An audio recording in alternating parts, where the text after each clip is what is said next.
good last Sunday morning and still delivered food. We've done it in cars, of course, but we took care of it, and everything was great and wonderful. Had a great route this morning, picked up some new ones, and I'm so thankful that you're here. I appreciate our visitors coming out, being with us. It's just been a wonderful, wonderful day. The sun's out, that ought to make everybody happy a little bit, and just to make everybody smile for a while and get rid of everything. But I've got some good news for you. I've got some good news for you. It's not near as bad as you're letting on. It's not near as bad as you're letting on. It's just not. I'm just telling you. And now they're talking maybe by the end of this next month, the mask will be gone. And I'm so thankful that we'll get to come back and get started with all of our choir, our classes, our nursery, the whole 9 yards. So I'm excited about that.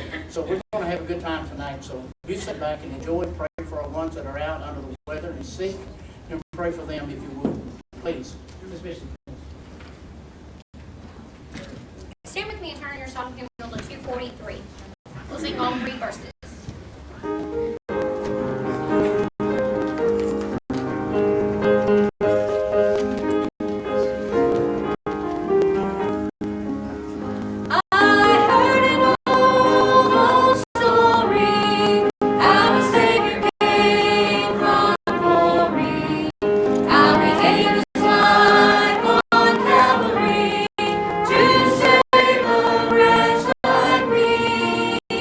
I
I was dead, now I'm living forever.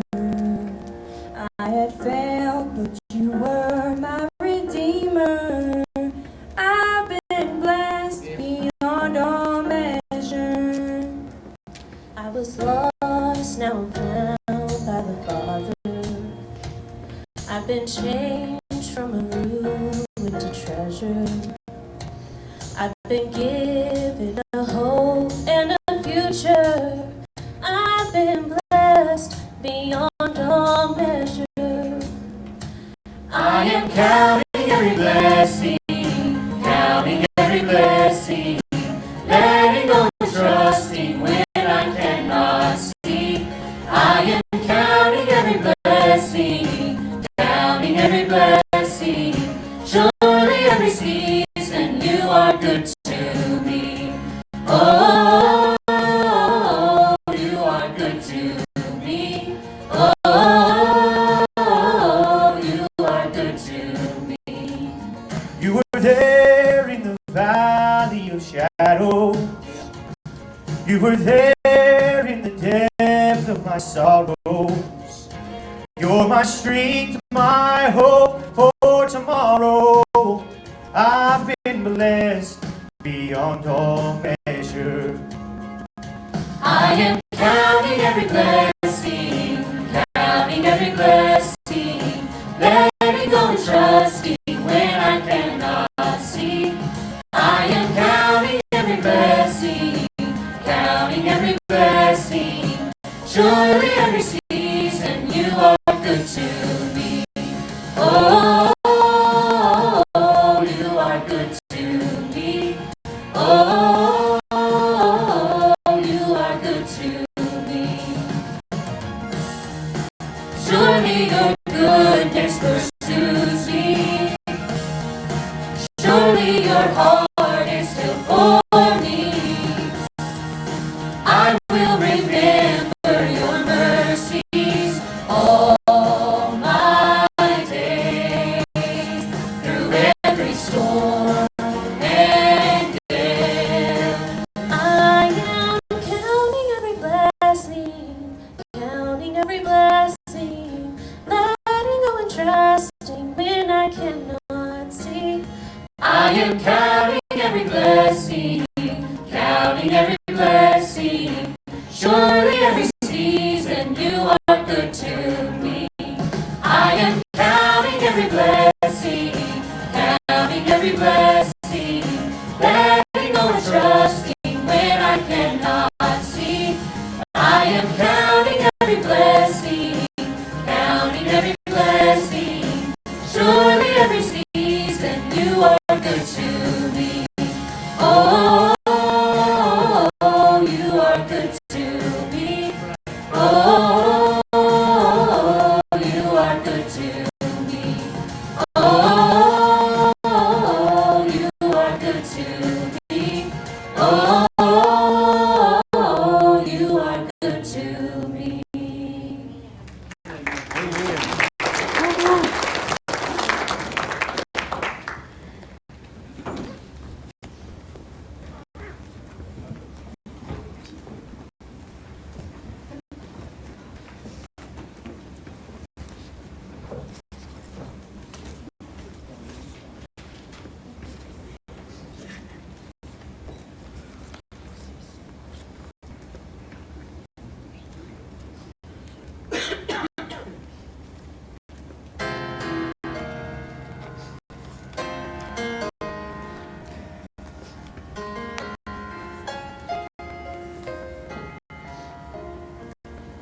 I dream of a city called glory,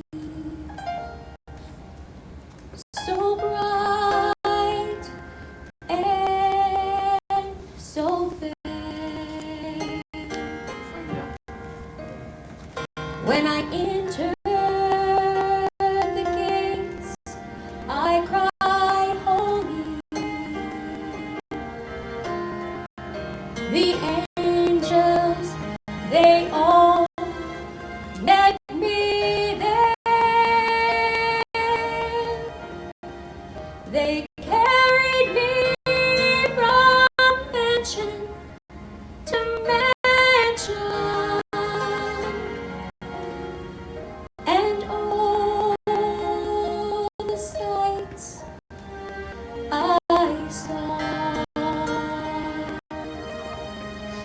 but I said I want to see Jesus, Sing now. 'cause he's the one Sing. who died for all. Sing now. I bowed on my knees and cried, holy, holy,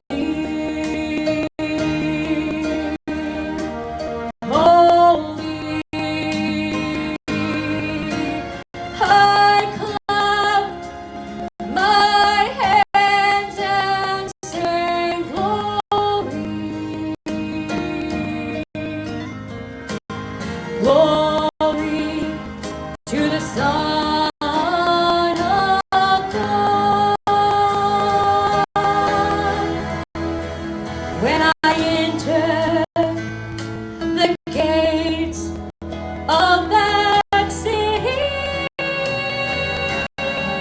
all my loved ones all knew me well. They took me down the streets of heaven. Oh, the sights were too many to tell. I saw Abraham, Jacob, and Isaac. I spoke with Mark and Timothy.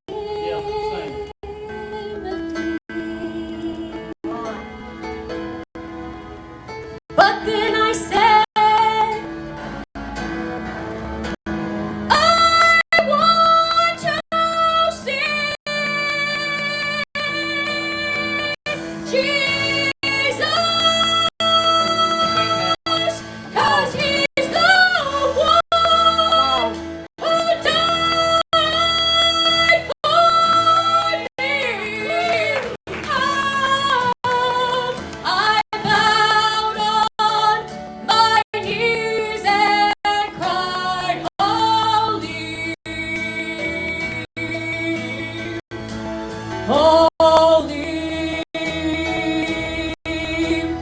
I cried, holy, oh, holy. I clapped my hands and sang glory, glory. I say glory, oh glory. I clapped my hands and sang glory. I clapped my hands and sang glory. I clapped my hands and sang glory.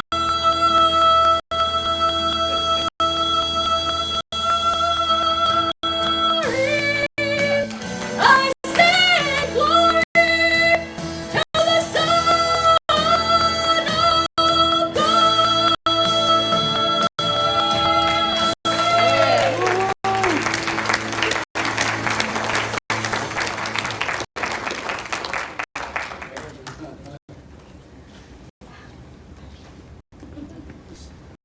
You're talking about a miracle. She's got a busted rib, broke a rib, and busted her hair, fell on the ice, and due to all of that, and we had to come to Jesus meeting on a bus with her today. And she's like others in her family. She don't know when to shut up. And no, it's not Brother Gene. Exactly.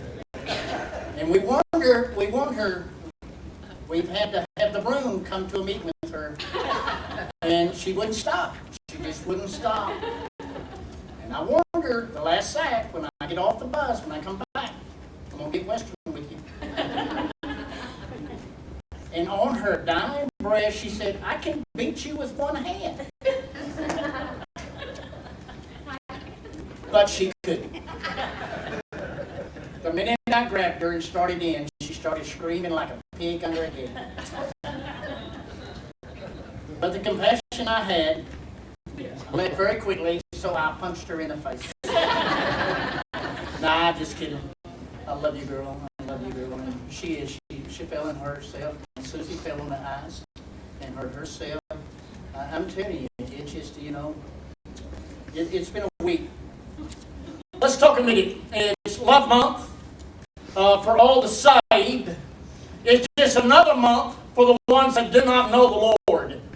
We that are saved, has the love of God in our heart, in our life, in our mind, in our spirit, or in our soul, or pretty much consumed with the love of God. We don't need February the 14th to say, I love you, or I have a sweetheart. We do it every day, supposedly. We should have a sweetheart, or the condition of our heart, every day of the week, every hour of the day. But of course, we always like to use excuses or reason or rhyme or purpose because of this or that or they stole our love. But that cannot be true. So I want to try to help you to understand something, that God put a warning gauge on every one of us. Every one of us, to help us to realize when we're starting to get cold, we're starting to get bitter, we're starting to get rude and mean, and hateful, then we have an alarm system. Now, all of us that's got a car that's sort of a newer, it's got a beeper on it that says your low fuel. That's for all the ladies. Have you ever borrowed a car from a girl that it wasn't on empty? When you bring it back, said the thing was blinking. You had 2 miles. Oh, don't worry about that. I got plenty of time. You got an alarm that says that the coolant is low, or a tire is low, or this and that. It tells you that there's something that's not copacetic. There's something that is not warranted. There's something that's not working that's supposed to be working. And we also have an alarm built in on you and I, and it's called, and I'm not trying to be funny, but it's called a mouth. The mouth, the voice that comes out of the heart, will remind you and everybody around you the condition your heart is in. No matter how you try to fake it, no matter how you try to hide it, there's a lot of gifts that was given away the 14th of this month. There was a lot of candy given away. There was a lot of cards given away. There was a lot of flowers given away. But it had no significant value whatsoever because of the attitude of the heart. I love this thing that I wrote down here. You can tell when you're not getting right with God, or your heart is not right, when the opportunity comes up to do something for God or your church or family or others, the words will come out, I don't want to. Other than say, thank God I get to. Thank God I get to. But when you start saying, but I don't want to, I don't want to go, I don't want to get up, I don't want to do that, then you know the warning signal's going off that your heart is getting very hard and very, very cold. It's not a sweetheart no more. It is a bitter heart. It is a self-centered heart. It's a self-timing heart. It's not the kind of heart God gave us and wanted us to enjoy it. If I could, please. Now, I want to bring your attention to Matthew chapter 12. But before we do, I want you to listen to me very, very carefully. Everything's in a parable. A parable is an earthly story with a heavenly meaning. In other words, we use illustrations here on earth to help you to make out what the Bible means or what God is trying to get across to us. So we use this stuff in figurations, if I can, where you and I can understand. So let's talk about 2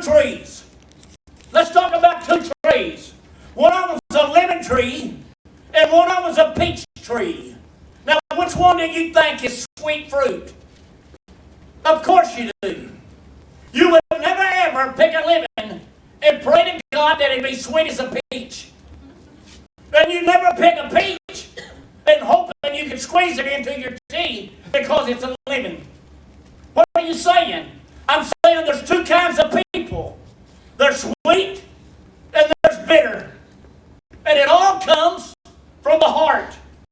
Whatever's in the heart will come out of the mouth. And it's first to reborn or warn us something is not right inside.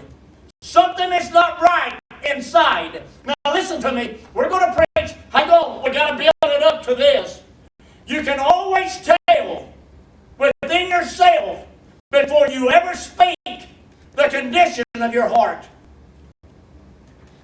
You can always value your own thoughts, your own motives, your own reason or purpose.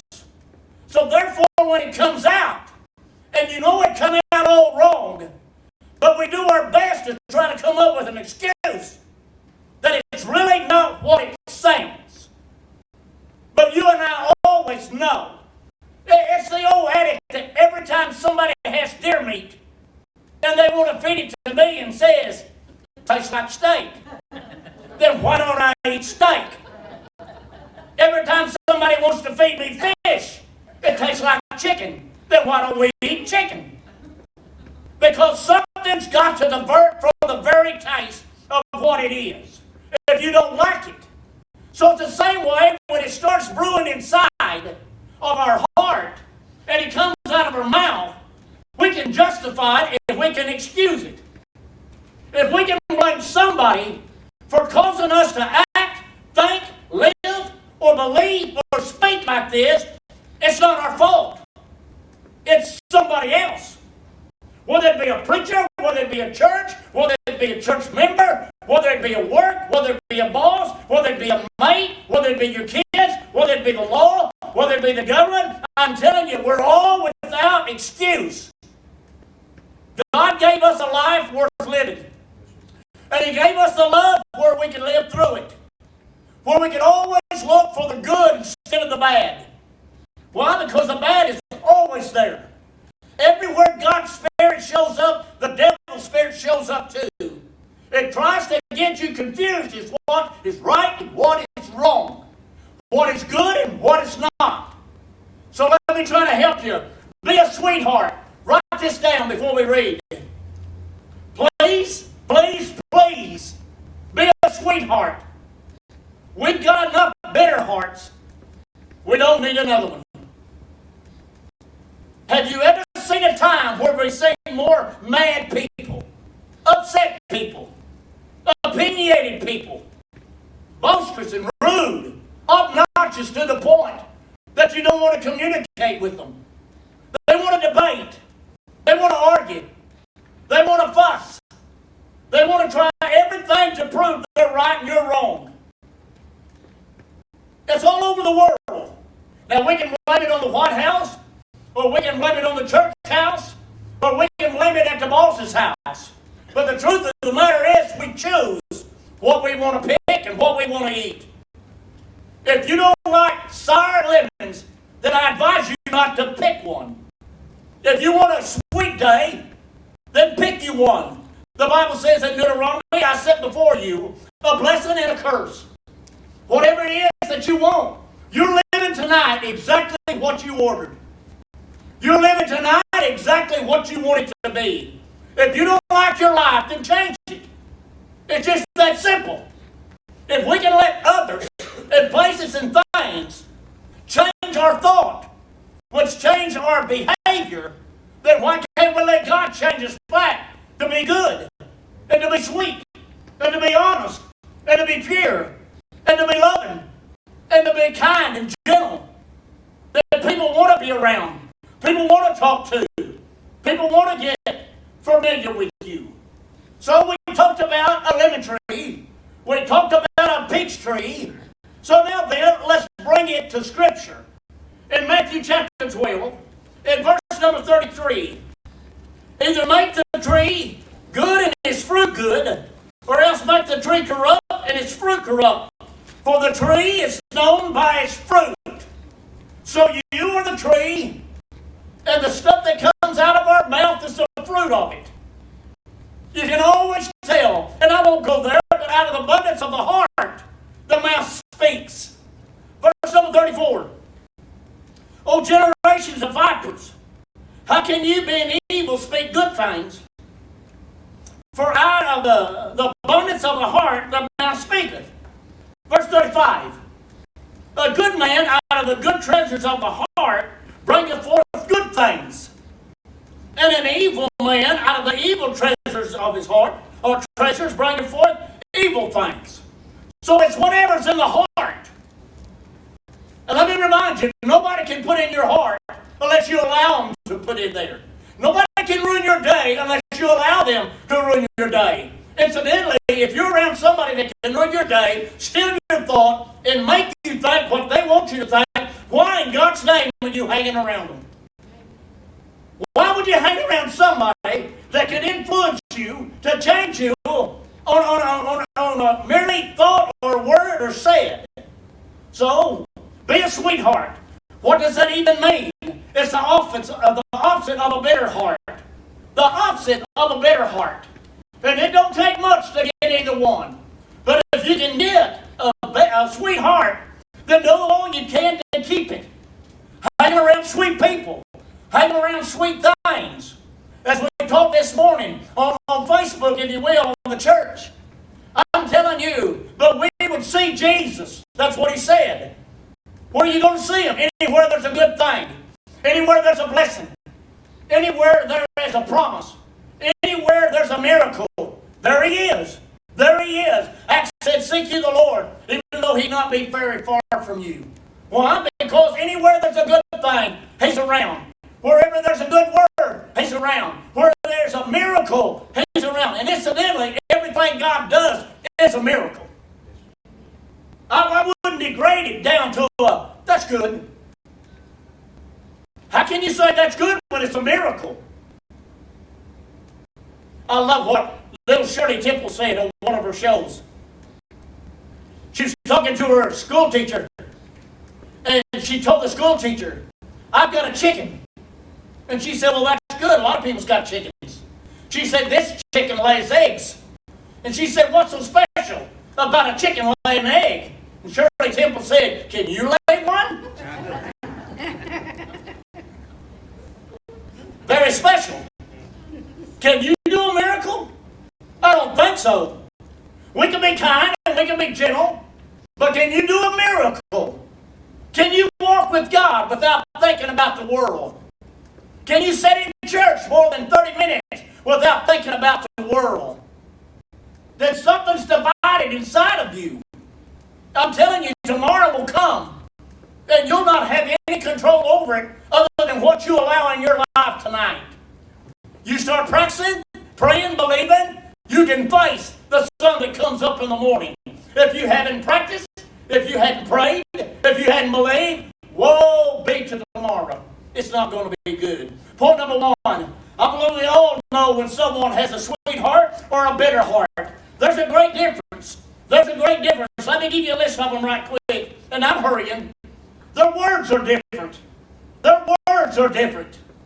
Their tone is different. Their attitude is different.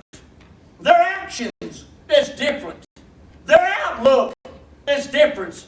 Their treatment towards others is different. You can always tell when somebody's heart is bitter the way they treat others. When they're jealous, envy of others.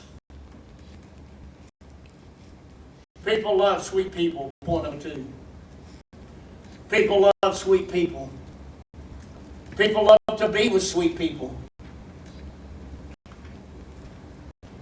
People love to fellowship with sweet people. Write this down. You've got to have this. Sweet people are happier people. Sweet people are happier people. Sweet people are healthier people. Remember what he says in Proverbs? A merry heart does the heart like a medicine. Listen to this. Sweet people are happier people. Sweet people are healthier people. Why? Why would that be, Pastor Richardson? How could a sweet person have a better heart? How could it be healthier? Are you ready? Sweet people with a sweet heart don't have stress. You only stress when the heart gets under pressure of trying to do what's right and trying to make it settle for what you want it to do. Tremendous stress comes on your heart. And when it comes on your heart, it will affect your voice. It will affect your health. It will affect your mind. And eventually, the killer, it'll affect your finances.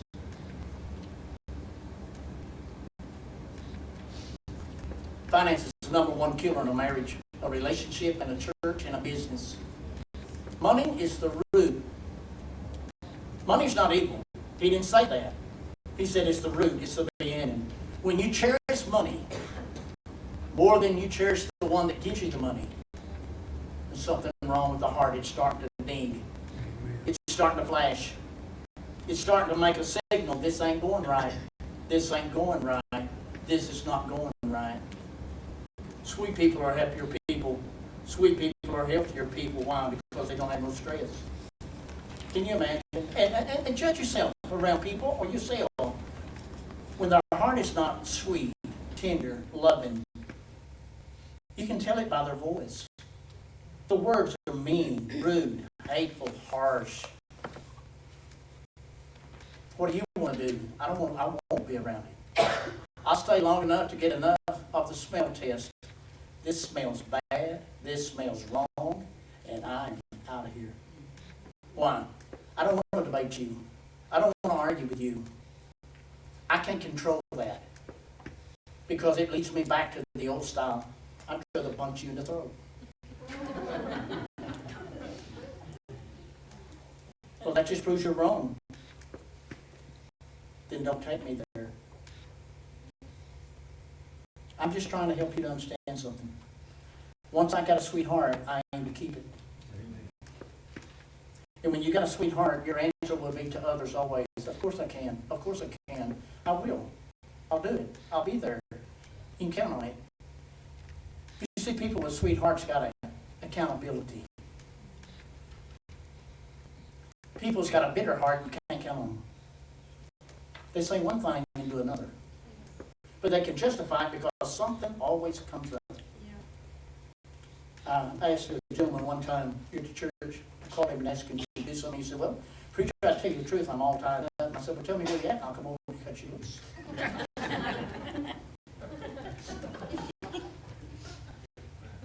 You see, it wasn't that at all. He just didn't want to do it. So, you are like me, and I'm just like you, that's got a loving heart.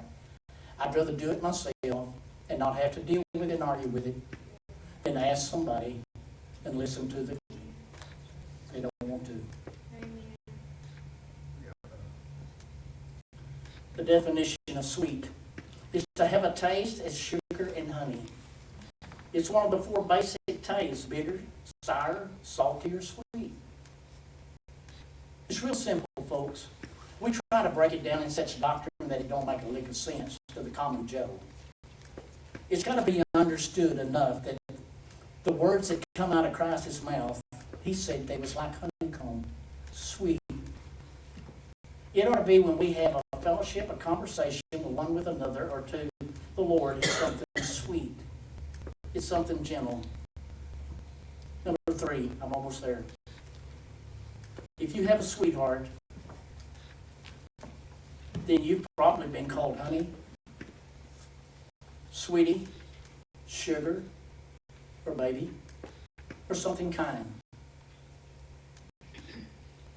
When your heart is bitter, it's usually, hey you,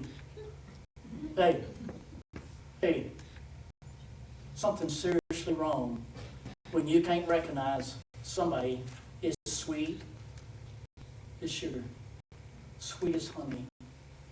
Have you ever been around that one, Brother Seth?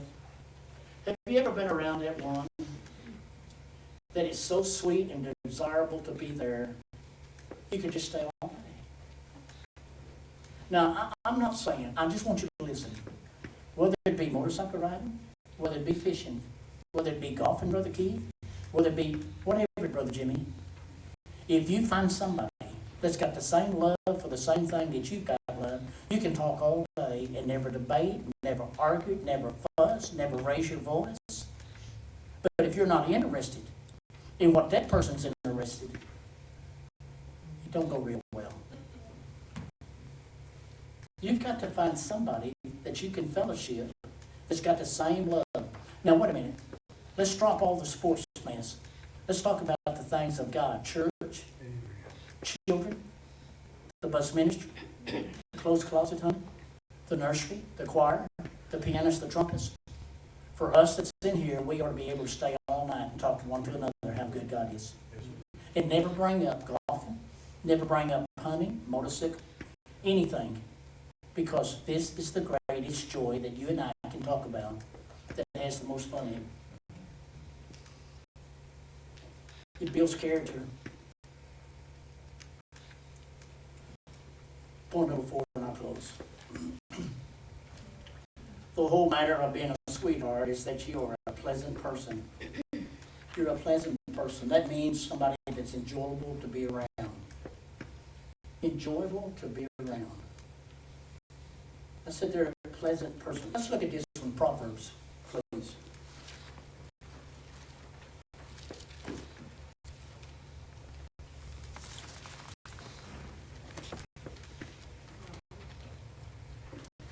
Proverbs 16, verse number 24.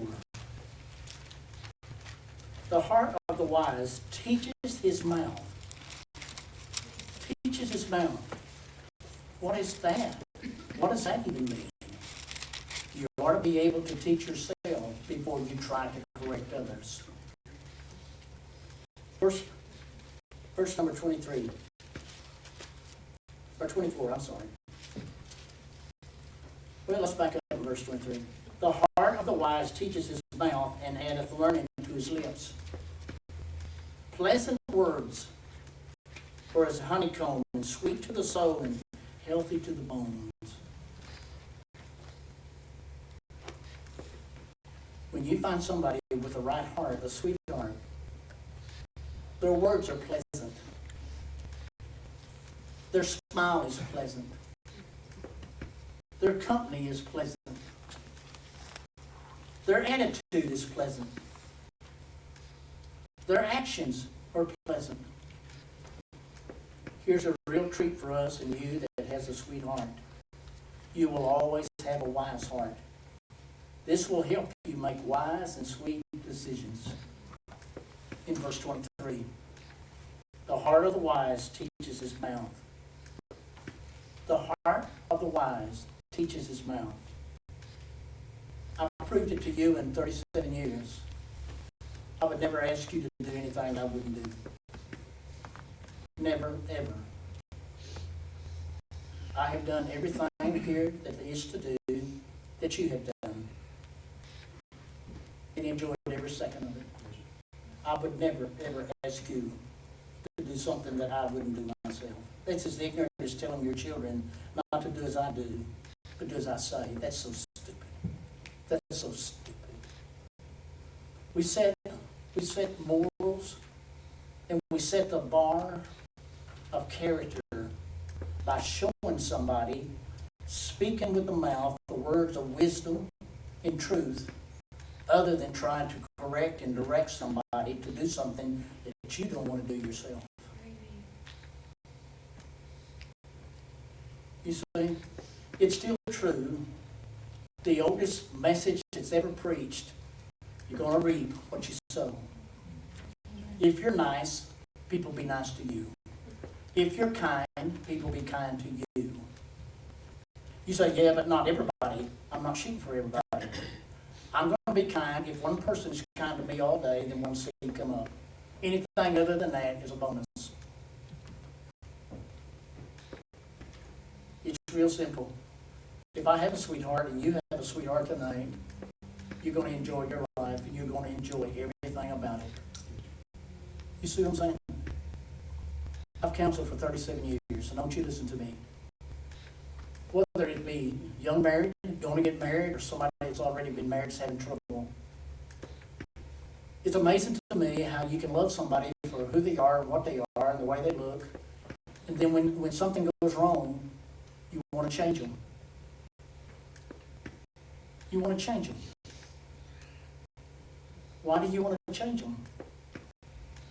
This is what you married. This is what you loved. This is what you dated. You courted. This is why now you want to change it.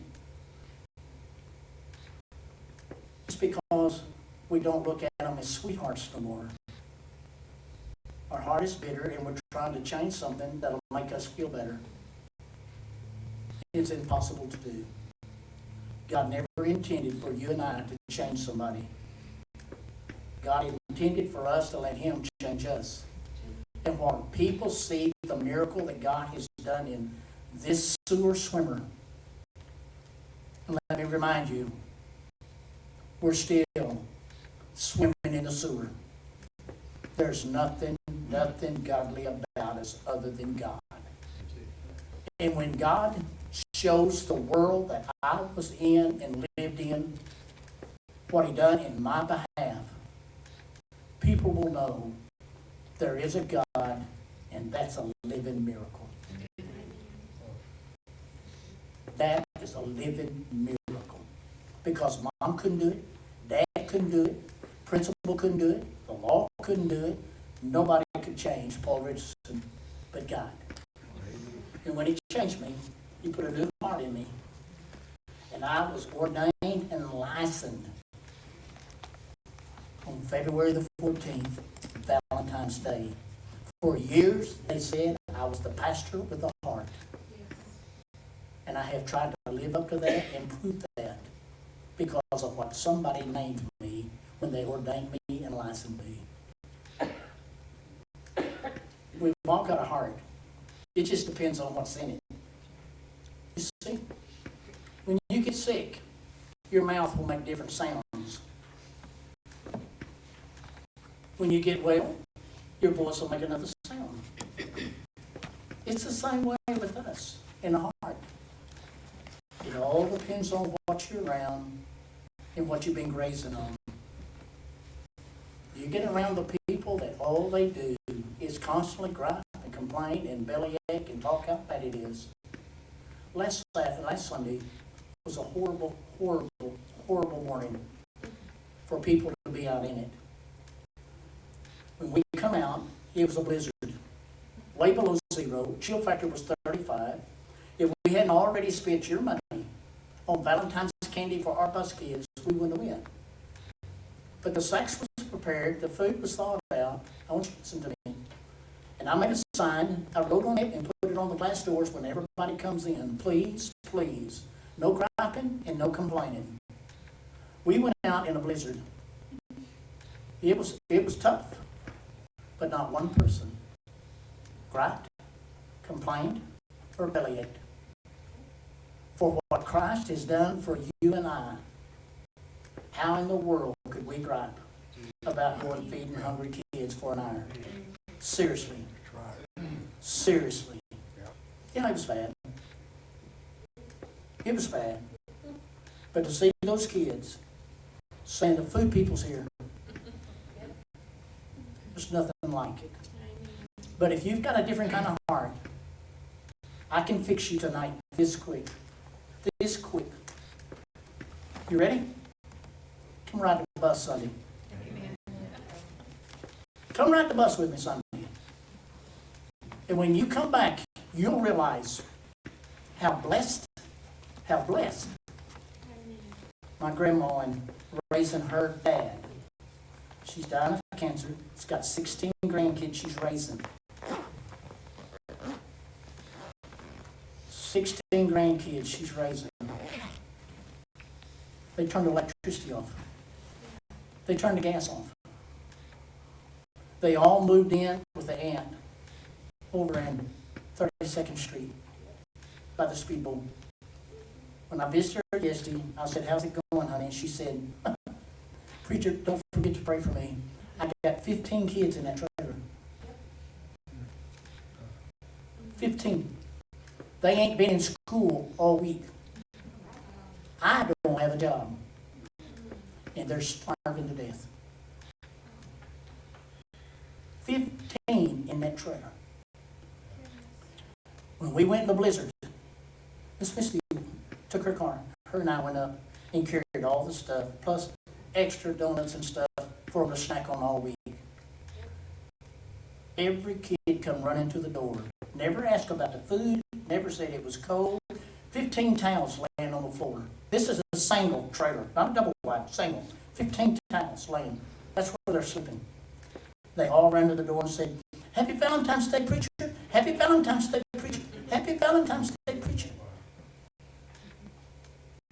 When you can walk over there and realize, now I know why God blessed me, or I can bless them. I pray I've helped you. It's February, it's the love month, the world calls it, but we should have it every day, every hour of the day. Why? We've got so much to be in love for. We've been blessed above blessed. And now then, we are to be able to help everybody else. Everybody else, we are to be a blessing to. I hope I've helped you pray. Stand with me, please. Give you a chance. Maybe you're here tonight and you've never been saved. I've been baptized. We're not talking about getting wet. We're talking about getting real. I've never